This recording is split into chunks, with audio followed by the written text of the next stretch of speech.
मी मान्य सरांना विनंती करतो की यांनी सोनू उर्फ भूपती याला संविधान व श्रीफळ देऊन त्याचे आत्मसमर्पण करून घ्यावे आणि त्याला पुढील आयुष्यासाठी शुभेच्छा द्याव्यात।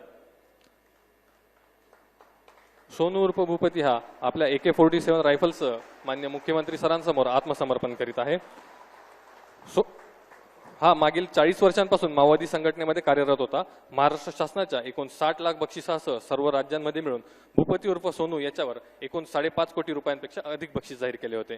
आत्मसमर्पणानंतर पुनर्वसनासाठी केंद्र व राज्य शासनाकडून याला एकूण 25 लाख रुपये बक्षीस म्हणून मिळणार आहेत।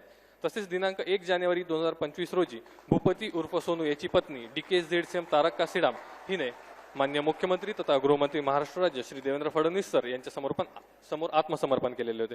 मान्य मुख्यमंत्री तथा गृहमंत्री महाराष्ट्र राज्य श्री देवेंद्र फडणवीस सर यांच्या प्रयत्नांमुळेच इतक्या मोठ्या प्रमाणावर मार्ग भरकटलेले माओवादी सदस्य आत्मसमर्पण करून ते लोकशाहीच्या मुख्य प्रवाहामध्ये सामील होत आहेत व त्यांचे जीवन सुखकर होत आहे। याबद्दल आजच्या या कार्यक्रम प्रसंगी सोनू उर्फ भूपती याची पत्नी तारक काशीराम यानंतर या संपूर्ण आत्मसमर्पणाच्या कार्यक्रमासाठी विशेष परिश्रम घेणारे अधिकारी व अंमलदार यांना मान्य मुख्यमंत्री तथा गृहमंत्री महाराष्ट्र राज्य श्री देवेंद्र फडणवीस